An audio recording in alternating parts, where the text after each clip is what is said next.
Hello everybody, Leah Harlann here. Welcome back to my reading corner. This rapid fire review episode covers the books I read in February and March. I had specific goals in these months, more Black books in February for Black History Month, though I always try to read Black books and authors year-round, and in March I started with the goal of reading my subscription box books from the last couple of months, but that didn't really happen. But I had some great reads late in the month thanks to the Trans Rights Readathon, so let's go over everything.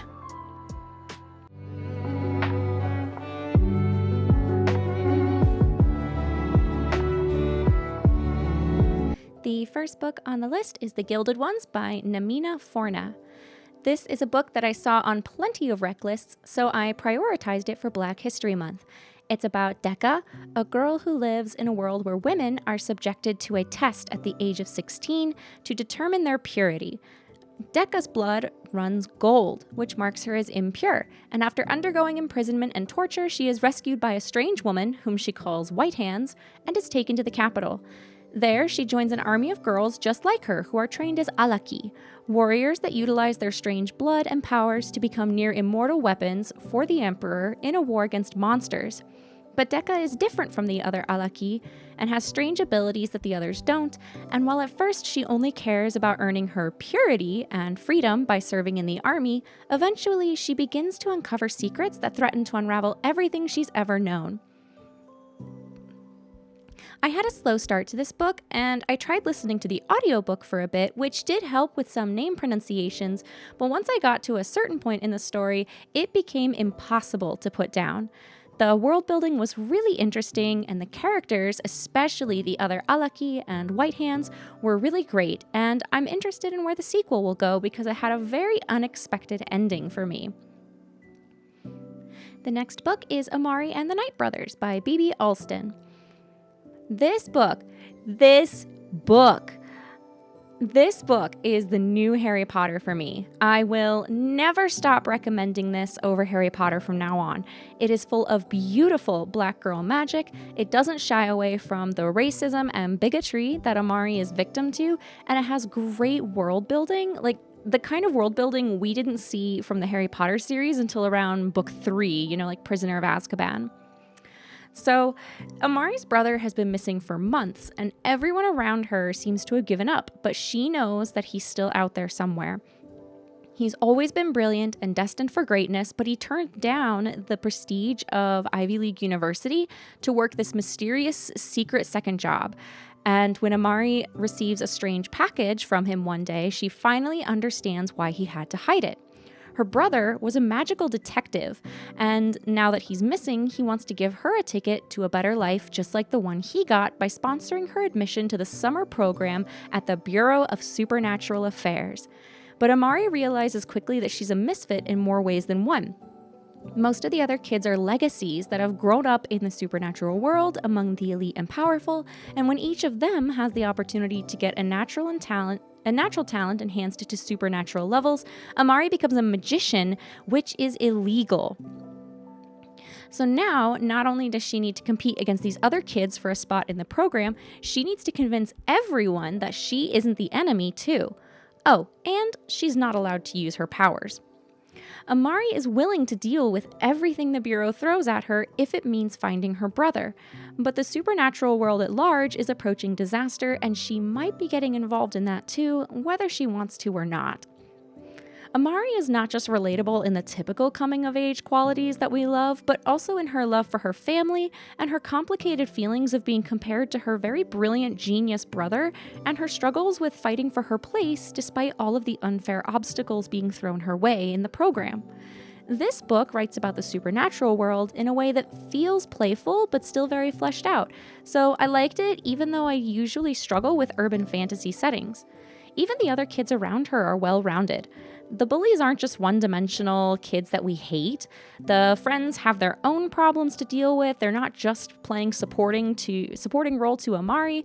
And Amari is straddling two worlds that both matter to her. And honestly, I just can't wait to continue this series. Next is Legend Born by Tracy Dion. This list so far has been nothing but fantastic reads, and I just have to keep going. If you haven't heard a fantasy booktuber or book talker recommend this already, first of all, you're not following enough good booktubers. But also take this as your, wow, I am late to the bandwagon on this one wake-up call, because this book is incredible, and I'm late to the party, but I'm so glad I'm here. The main character is Bree, a teenager who lost her mother right before starting an early college program. She stumbles into a world of magic and knights based on King Arthur and the Knights of the Round Table, and suspects that this secret order is somehow related to her mother's death. So she infiltrates them with the help of a Legendborn, one of her fellow students that embodies the soul of a member of the Round Table, and investigates while going through the trials to join the order as an initiate. But a prophetic war between these knights and the demons beyond the veil is approaching fast, and Bree is going to have to decide if she is willing to put her life on the line for the answers she wants. Now, Bree had a somewhat rocky relationship with her mother before her death, and the journey of her grief in this book touched my soul in ways no book has achieved until now. Not only that, but this book did a phenomenal job of weaving historical and systemic racism into the South, in the South, with the magic systems, yes, plural magic systems, and the cast of characters we meet in the novel. Dion gave us a nuanced story that doesn't just sort everyone into racist and not racist, something that I think happens a little too often in books, even ones targeted at young adults and adults. I honestly could go on about this one for a while, so let me just say that it's one of my top reads of 2023 so far, and I cannot wait to read the sequel, Bloodmarked. I'm also crying because this morning I overslept and missed my alarm notification for pre-ordering the second print run of the Legendborn duology from Fairy Loot, and, well, I know they say don't cry over spilled milk. It's just so sad. I really wanted those books. I suppose I'll have to move on. Next on the list are two of the three books you see listed here. It is The Empress of Salt and Fortune and When the Tiger Came Down the Mountain by Nevo. I left the image the same as one I used previously because I've already read the one in the middle, Into the Riverlands, but I am a brand new fan of Nevo's Singing Cycle series, which follows the cleric Chi as they travel around this fantasy world gathering stories to send back to their monastery. After reading Into the Riverlands in January, I snapped up the other two from my library, and I have loved them both as well. In Empress of Salt and Fortune, she is on their way to observe a major historic event and record it on behalf of their monastery, but they get sidetracked and end up encountering a strange old woman in a long-abandoned manor with a story to tell. When the Tiger Came Down the Mountain has the highest stakes out of the three so far, as Chi is trapped by three tigers on a remote mountain way station and desperately attempts to delay their death by recounting a tale that the tigers are familiar with but have some disagreements on the finer details of how it is told. There's not much to say beyond loving these even more than Into the Riverlands. I think When the Tiger Came Down the Mountain is my favorite out of the three so far. There's a flip on the usual format, since Chi is the one telling the story instead of their traveling companions, and their bird Almost Brilliant is absent, which adds another element that I liked. Not to say that I don't like Almost Brilliant, just that Chi on their own has a different dynamic. I'm super excited to reveal here, though, that I just recently got an e-arc of the upcoming fourth installment, Mammoth at the Gates, which releases in September of this year. Thank you to NetGalley. And I want you all to look forward to that review. I'm certain I will enjoy it. Next, we come to The River of Silver by S.A. Chakraborty, also known as Shannon Chakraborty. This one gets a 4 out of 5 stars for me. After reading the Devabad trilogy, I went on to read River of Silver. I think I kind of had the wrong expectations going in though, which affected my enjoyment, but overall, it was pretty great. I was kind of hoping for some lingering questions to be answered, but that's never what this collection of short stories was trying to do. These are basically scenes that helped Chakraborty flesh out her world and characters as she was writing the series, kind of like exercises, but they didn't fit into the narrative for one reason or another. Oddly, there was a chapter that was labeled as an alternate version of the epilogue of Empire of Gold, but I couldn't discern any differences between it and what I recall of the version I read here. But since that was borrowed from my library, I can't really put them side by side to check right now. These stories cover the before, during, and after of the trilogy, so you shouldn't read this before finishing those books, but I also wouldn't say that this adds any further closure to the series, so it's entirely optional if you want to read it or move on. Regardless, I enjoyed getting to peek into the POVs of some characters that we weren't able to in the stories, or in the main stories, so like I said, a 4 out of 5. Another book that felt a little outside of my usual realm, but I'm so glad that I read, is called Light from Uncommon Stars by Rika Aoki. And it is not a 4 out of 5, because I keep forgetting to change this in between scenes. It is a 5 out of 5. This book is so amazing.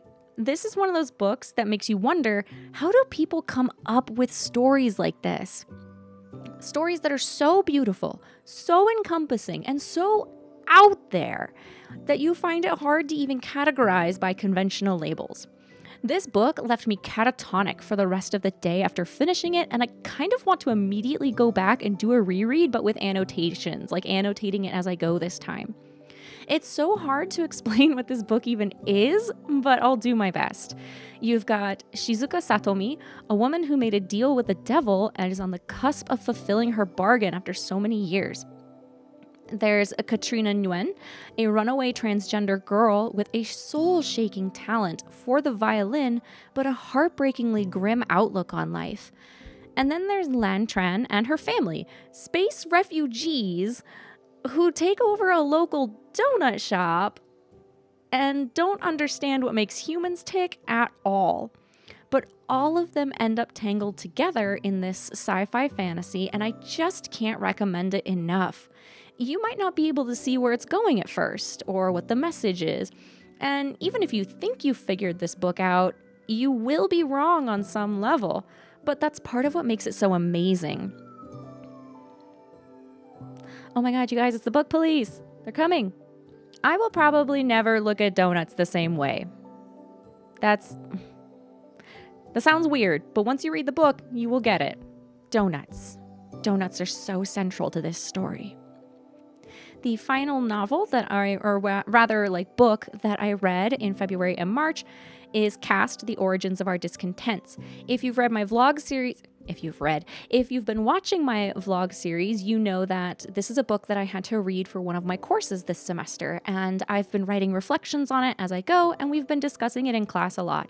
So ultimately, I'm going to do a separate video on this book, but I just wanted to mention it here because we did finish it in March, and suffice to say that this book is a 5 out of 5, a 10 out of 10. It was an Oprah's book club pick for a good reason, and it will completely change the way you see racism in America.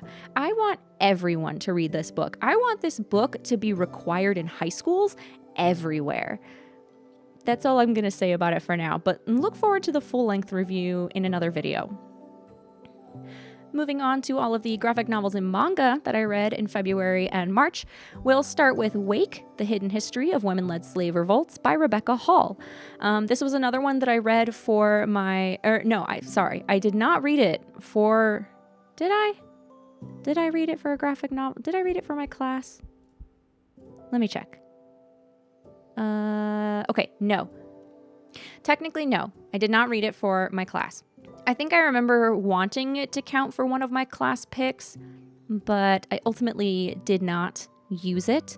But so let's get into it a little bit more. Wake is a memoir, again, by Rebecca Hall, and this is about her research into slavery in the early days of colonial America and slave revolts that happened on the way across the ocean to the Americas as well as here in America.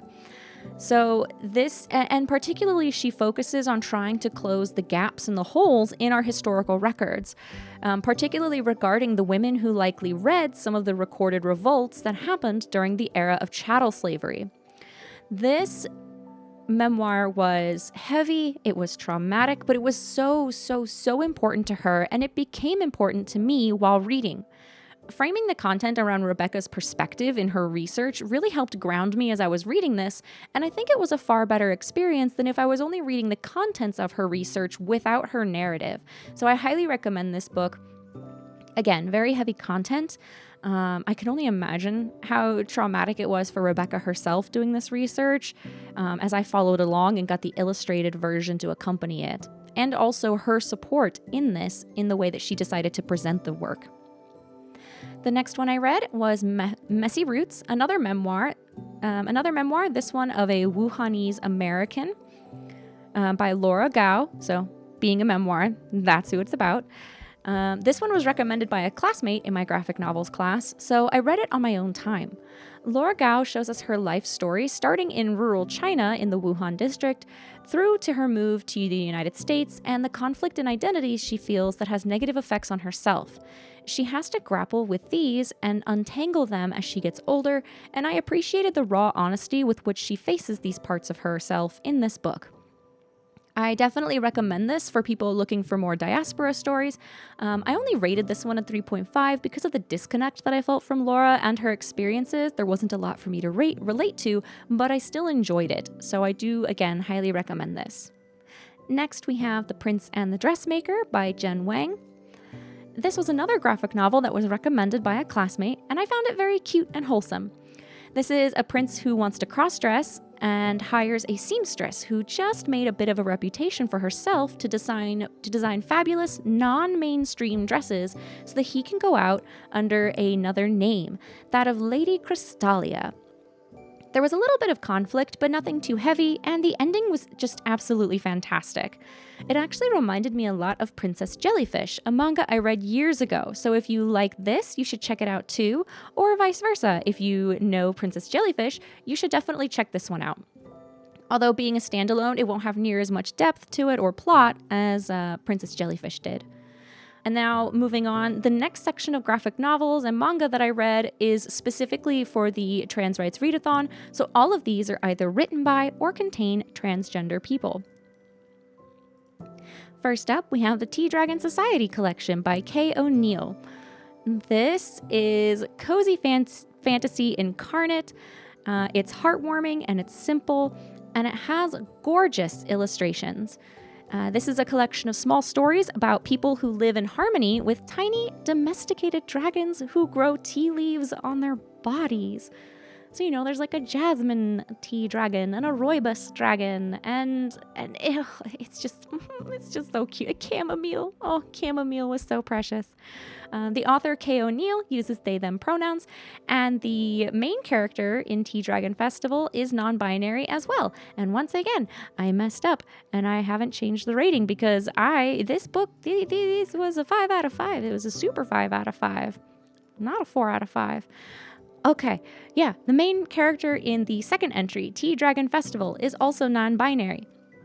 I didn't get to finish the third part, Tea Dragon Tapestry, until April because I was checking out each of the 3 stories separately from my library. They didn't have the collection available anytime soon, but I'm counting it here because all 3 as a combined collection are just really how it should be consumed. I didn't want to separate the review just based on the month I finished it. I highly recommend reading all 3 back-to-back if possible. Again, I didn't get to read the third one until a few weeks or almost a month later, but I still thoroughly enjoyed it, so, no shame if that's how you go about it. The collected version shown here does have all of them in one binding, so that's even better if you can get your hands on it, and I'm actually going to be looking for this version to have my own physical copy as well. The next one on the list is The Deep and Dark Blue by Nikki Smith. This one is another 5 out of 5. I could gush about this one for hours, longer than it would take you to read the book, but I won't, so just go ahead and read it yourself. You absolutely should read this. This is about a pair of identical twins, Grayson and Hawk, who are forced to flee their home by a relative who stages a coup to take over their noble house. And they hide themselves by disguising themselves amongst the new initiates into a secluded but highly respected order of women called the Communion of Blue. It's a beautiful fantasy that features a transgender main character, and I loved it beginning to end, and it had a lot of fantastic world building for such a short story. The final book of the video is a manga called The Bride Was a Boy by Chi. This is also another memoir type work. This title came up when I was looking for transgender rep in manga specifically for the readathon. It's the story of Chi and her journey of romance, transitioning, and living her life as a trans woman in Japan. She provides some educational information at the end of each chapter, and it's a mostly lighthearted reflection on everything she's been through to become who she is today. It's definitely eye-opening for people who aren't familiar with LGBTQ rights and people who live in Japan, so I 100% recommend it to weebs who think anything queer is quote-unquote the Western agenda. I don't know why my frown didn't work there. The Western agenda. There we go. And think that this kind of stuff and these kinds of stories don't belong in manga or anime. You're wrong. You've always been wrong. You need to get educated. Go ahead and take a look at this one. Maybe I'll do a video all about about people who think stuff like queer rights is the Western agenda, and find some recommendations for them. And that's it for this video. February was a bit slow for me, but it really set me on the path to make March really productive, so I felt like doing these months together. Let me know if you read any of these books or manga. What was your reading list like in February and March? If you had any great recommendations for either the Trans Rights Readathon or Black History Month that you didn't see me cover, please let me know. I'm always looking to add more, and I'm not going to save them for those events next year. Depending on where I can fit them in, I just would love to read more books featuring transgender and non-binary characters, more authors and books of color featuring people of color. So really just give me anything you've got. I also want to know if you're willing to chat in the comments. Do you theme your reading lists for certain months or have some other system for choosing what to read? I tend to have a hard time setting a TBR and then actually sticking to it if there's no sort of event going on or encouragement system. Like I said at the beginning of the video, I wanted to read some of the exclusive editions that I had been getting from Fairy Loot and Illumicrate, and I didn't get to a single one really, except for technically River of Silver.